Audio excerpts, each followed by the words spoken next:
Hey guys, welcome back. I hope you are doing good. Moving on to the next company जिसको आज हम cover करने वाले हैं वो है टाइमेक्स ग्रुप इंडिया। इनके क्वार्टर 3 के रिजल्ट्स को एनालाइज करेंगे। अब अनफॉर्चुनेटली ये कंपनी कॉल करती है नहीं, तो बेसिस इनका जो प्रेजेंटेशन अवेलेबल है, मीडिया रिलीज डॉक्यूमेंट्स अवेलेबल है, विल ट्राई टू जज इनका परफॉर्मेंस कैसा रहा है विजा विज लास्ट Q3। अब ये कंपनी को हमने लास्ट 2-3 क्वार्टर से कवर करना स्टार्ट किया था। रिसेंटली इनका परफॉर्मेंस एक्चुअली काफ़ी बढ़िया रहा है। सेल्स का ग्रोथ का जो पेस है वो बढ़ा है। हिस्टोरिकली अगर देखेंगे तो इनका फोकस होता था मास मार्केट प्रोडक्ट्स पे, from price range starting around 2000-3000 up to 50,000, जो टाइमेक्स खुद की घड़ियाँ बेचता है। बट फिर इन्होंने कुछ ब्रांड्स के लाइसेंसेस एक्वायर किए, लाइक वर्साशी, गैस, फरला, आई थिंक काफ़ी ब्रांड्स हैं इनके पास। तो ये लाइसेंस ब्रांड जब इनको मिले तब उनका डिजाइनिंग करना, मैन्युफैक्चरिंग करना, ये अपनी खुद की फैसिलिटी में, जो हिमाचल में बड्डी में इनकी फैसिलिटी वहाँ पे करते हैं, एंड उसको रिटेलिंग भी करते हैं। तो ये जो स्ट्रैटेजी इन्होंने चेंज की, focusing on a higher price point watches, तो उसको ये ब्रिज टू लग्जरी बोलते हैं। Bridge to luxury, focusing on a mid to premium range kind of watches, ये इनके लिए काफी वर्कआउट हुई है। And actually it has also click with the customer. तो जो कस्टमर को थोड़ा डिजाइन लेड, फैशन स्टाइल वाली जो वॉचेस चाहिए, ये अब उस पर फोकस करें, और ये एक्चुअली इनके लिए काफी अच्छे से वर्कआउट हो रहा है, जिसकी वजह से इनका सेल्स के पेस का ग्रोथ बढ़ गया। देन इनके मार्जिन इंप्रूव हो गए, बिकॉज ये हायर प्राइस पॉइंट पे बेच रहे हैं, उसके मार्जिन भी बेटर है।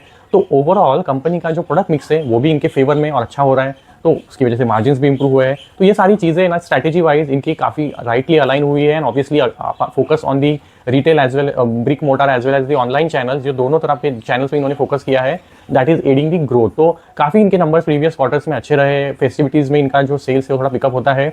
अब ये जो क्वार्टर है, क्वार्टर 3, यहाँ पे अगर देखेंगे तो इनके सेल्स की ग्रोथ का जो पेस है वो थोड़ा नीचे आते हुए दिख रहा है। प्रीवियस क्वार्टर्स में देखेंगे तो ये 40, 45, 50 के आसपास भी सेल्स को ग्रो कर पाए हैं। बट ये क्वार्टर देखेंगे तो इनके सेल्स का ग्रोथ का पेस कितना है, अराउंड 26% का। तो क्वार्टर ऑन क्वार्टर बेसिस देखेंगे तो डेफिनेटली इनका जो सेल्स की ग्रोथ का पेस है वो कम हुआ है। बट अगर इनके नंबर्स का आप ट्रेंड देखेंगे फ्रॉम लास्ट से 3 ईयर्स, यू विल नोटिस कि इनके लिए December quarter is always a bit lean quarter. तो इनका जो H1 होता है टिपिकली वो थोड़ा स्ट्रॉगर है, एंड H2 थोड़ा सॉफ्टर होता है। तो इनके सेल्स ग्रोथ को आप देखेंगे every Q3 it actually falls compare to Q2। तो ये बार भी कोई अलग स्टोरी नहीं है। इनका सेल्स ग्रोथ 26% पे आया, but that still number is decent. और ये जो ओवरऑल साल का अभी भी 9 मंथ का अगर ग्रोथ देखेंगे तो इनका 9 मंथ का sales growth is still around 40%, which is better than what they did into FY25। तो FY25 में इनके सेल्स का growth I think 27-28 around under 30% ही था, तो उससे अभी भी काफी ऊपर ही चल रहे हैं। तो अब ये मार्केट को एक्चुअली पसंद नहीं आता है जब किसी कंपनी के सेल्स की ग्रोथ का पेस घटता है, बिकॉज अगर आप बेंचमार्क सेट करते हो, आप कॉन्स्टेंटली पिछले 4-5 क्वार्टर से हायर पेस से ग्रो कर रहे हो, और फिर अगर आपका पेस अगर कम होता है तो market doesn't like that, because आपने फिर एक्सपेक्टेशन हायर साइड पे सेट कर दिया। तो ये एक फैक्टर रहा है। बट ये अगर ट्रेंड देखेंगे तो एक्चुअली इनका ट्रेंड हमेशा से ऐसा ही रहा है कि दिसंबर में इनका सेल्स की ग्रोथ का पेस थोड़ा कम होता है कंपेयर टू Q2। तो ये परफॉर्मेंस एक्चुअली लास्ट Q3 के हिसाब से अभी भी काफी हेल्दी है, बट Q1 Q2 तो डेफिनेटली यहाँ पे डिक्लाइन हुआ है। अब आप आर्ग्यूमेंट दे सकते हो कि इस बार जो दिवाली है, दशहरा है, फेस्टिविटीज थोड़ा Q2 के दरमियान फॉल हो रहा है, तो जो सेल्स को टेलविंड मिलना है वो प्रोबेबली ज्यादा था Q2 में वर्सेस Q3। तो you can argue that, but still इनका जो हमेशा से ट्रेंड ऐसा ही रहा है कि Q3 में थोड़ा सेल्स ग्रोथ कम होता है। अब ये साल अगर देखेंगे, ये जो क्वार्टर है, यहाँ पे इनको कुछ वन ऑफ चैलेंजेस भी थे, राइट। जो लेबर कोड वाले रूल्स लागू हो गए, तो उसकी वजह से इनको P&L पे ऑलमोस्ट 3 करोड़ का हिट लेना पड़ा। अब डिस्पाइट ऑल दिस, अगर इनको ऑपरेशनल परफॉर्मेंस देखेंगे तो let's maybe take a look at numbers once. तो इनका रेवेन्यू आया है 151 करोड़, जो 26% का ग्रोथ है। अब ग्रॉस मार्जिन देखेंगे तो वो बेटर हुए हैं। इनका अगर देखेंगे तो gross margin have improved, even EBITDA margin have improved to around 6.8%। I am talking about YOY basis. YOY basis पे अराउंड 300 बेसिस पॉइंट का इंप्रूवमेंट है इन EBITDA मार्जिन्स। अब एक और बात जो समझने वाली यहाँ भी ये है कि मार्जिन्स इनके क्वार्टर ऑन क्वार्टर क्यों डिप हुआ है। चलो सेल्स तो आपके समझ में आता है कि थोड़ा सॉफ्टर क्वार्टर है, but why margins have dip, तो you will have to look into P&L। You will notice कि इनके पहली तो है कि एम्प्लॉय बेनिफिट जो एक्सपेंसेस है ना वो थोड़े हायर साइड पे है। अब ये जो क्वार्टर है ना, यहाँ पे typically I mean this is what we can assume and understand from the numbers. ये प्रोबेबली इस क्वार्टर में सारे एम्प्लॉइज को सैलरी हाइक्स दे रहे हैं, जिसकी वजह से इनका अगर देखेंगे तो एम्प्लॉय बेनिफिट एक्सपेंस है ना वो QOQ भी इतना सिग्निफिकेंटली बढ़ा है। सितंबर में 1400 से अगर 1800 जा रहा है, तो probably they are also given the salary hikes in the Q3। इसके अलावा इन्होंने purchase of stock in trade है ना वो नंबर सिग्निफिकेंटली बढ़ा है, वो 4324 पे गया है, जबकि ये लास्ट क्वार्टर में 4800 पे था। तो यहाँ पे अब ये क्यों बढ़ा है, and I will talk about the reasoning as well. तो ये दो मेन फैक्टर्स रहे हैं जिसकी वजह से एक्सपेंसेस हायर साइड पे बढ़े। तो जो EBITDA मार्जिन से अगर देखेंगे या फिर ऑपरेटिंग मार्जिन देखेंगे, QOQ में थोड़ा सा डिक्लाइन भी हुए हैं, but YOY they still are quite healthy, 6.8 और 300 बेसिस पॉइंट से इंप्रूव हुए हैं। अगर PBT देखेंगे ना इनका, जो प्रॉफिट बिफोर टैक्स है, वो वन टाइम एक्सेप्शनल आइटम छोड़ दे तो 801, जो ऑलमोस्ट 3x लग रहा है लास्ट Q3 से। Even PAT has almost double, अगर वो वन टाइम एक्सेप्शनल आइटम नहीं होता। तो इनका अगर ऑपरेशनल परफॉर्मेंस देखें, मुझे वहाँ पे कोई दिक्कत नहीं नजर आती। इवन इनका जो बैलेंस शीट है इट इज कंप्लीटली क्लीन, वहाँ पे भी कोई दिक्कत नहीं है। अब बात आती है कि क्या अपडेट्स रहे इनके क्वार्टर के। तो सी अब हमेशा अपने PPT में ये बात जरूर शेयर करते हैं कि इनके ब्रांड्स कौन से अच्छे कर रहे हैं। तो प्रीवियस 2 क्वार्टर का अगर ट्रेंड देखेंगे तो हमने क्या बात किया था कि इनके लिए वर्साची गेस, ये जो इनके लाइसेंस ब्रांड्स है, दे वर ग्रोइंग नॉर्थ ऑफ 40-50%। अब इस बार का इनके लिए Q3 में जो टाइमेक्स ब्रांड की घड़ियां है, जो इनकी खुद का प्रोडक्ट है, दैट ग्रू बाय 32%। तो हायर पेस ऑफ ग्रोथ वहां पे खुद की घड़ी में रहा। They mention about Versace Guess license brand growing into high double digit, but इन्होंने नंबर नहीं मेंशन किया। तो ये इनका ब्रांड वाइज ग्रोथ रहा है। अब इफ यू रिकॉल, हमने प्रीवियस क्वार्टर में एक और चीज़ की बात की थी कि इन्होंने अपनी एक स्ट्रैटेजी भी चेंज की है। मल्टी ब्रांड आउटलेट, जहाँ पे इनका पहले बड़ा प्रेजेंस था, नंबर ऑफ स्टोर ज़्यादा थे, वहाँ पे इनका फोकस थोड़ा कम हो गया है। And they have started focusing on luxury retail watches, specifically focusing on premium watches and single brand watch stores. तो ये लग्जरी रिटेल वाले जो स्टोर्स है ना, उसका काउंट लास्ट Q2 में कितना था? 151 था। इस Q3 में कहाँ पे पहुंचा है? 178 पे। तो ideally what they are doing is they are focusing on to luxury retail watch stores as well. तो ग्रोथ भी स्टोर्स के नंबर में जो आ रही है वो लग्जरी सेगमेंट में आ रही है। इसके अलावा लास्ट क्वार्टर में हमने बात किया था कि इन्होंने कुछ और जो क्विक कॉमर्स प्लेयर्स है लाइक जेप्टो, उनके साथ टाइप कर लिया था। तो even that online channel is driving the growth for them. इस बार का भी देखेंगे तो ई कॉमर्स का जो ग्रोथ है that was into high double digit, जो इन्होंने अपने पीपीटी में मेंशन किया है।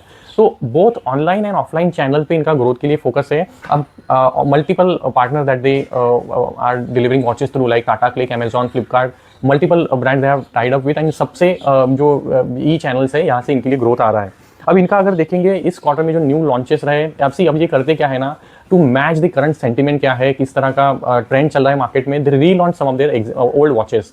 तो लास्ट क्वार्टर में हमने बात किया था कि इन्होंने स्पाइडरमैन थीम्ड वॉचेस को रीलॉन्च किया था, जो इनका एक ओल्ड सीरीज था उसको रीलॉन्च किया था। इस बार इन्होंने एस्टन मार्टिन से टाई अप करके उसका एक रेंज ऑफ वॉचेस को लॉन्च किया है।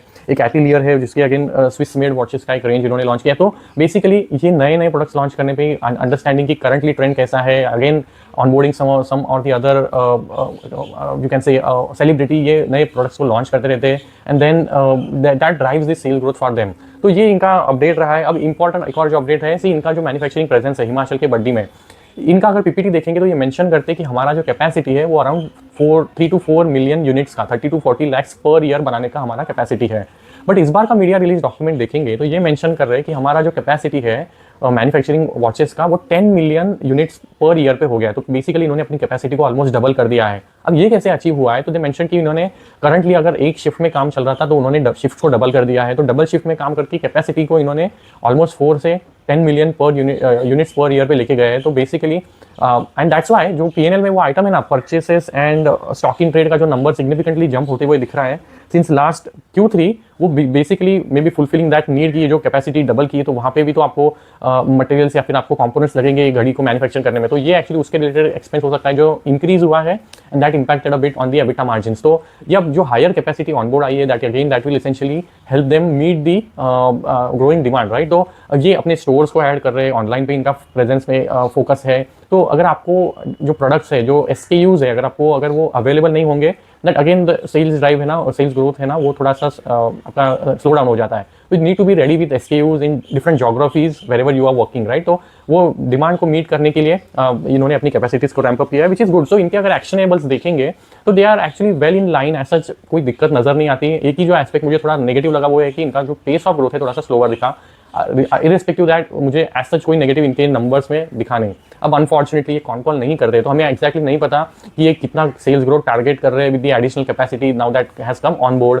तो ऐसा कोई टारगेट नहीं पता है कि ये कहाँ पे एंड करेंगे ईयर को, बट एज्यूम करें कि सिमिलर ग्रोथ जो लास्ट Q3 में मिला था तो they will end up around 30-35% growth around again, and previous years को बेटर ही होगा। But this all would be assumption, we don't really know ये क्या स्ट्रैटेजी के साथ वर्क कर रहे हैं। अब जो एक और नेगेटिव एस्पेक्ट इसके लिए हमेशा से बात हो रहा है प्रीवियस कुछ टाइम से, कि इन्होंने अब 2 बार with in last 1 year QIP किया है और स्टेक सेल किया है। तो फर्स्ट टाइम इन्होंने आई थिंक फेब या मार्च के आसपास QIP किया था अराउंड 15% का, तब उनका स्टेक जो था अराउंड 75 था, वो 60% पे आ गया और प्राइस था 175 रुपीज़ का।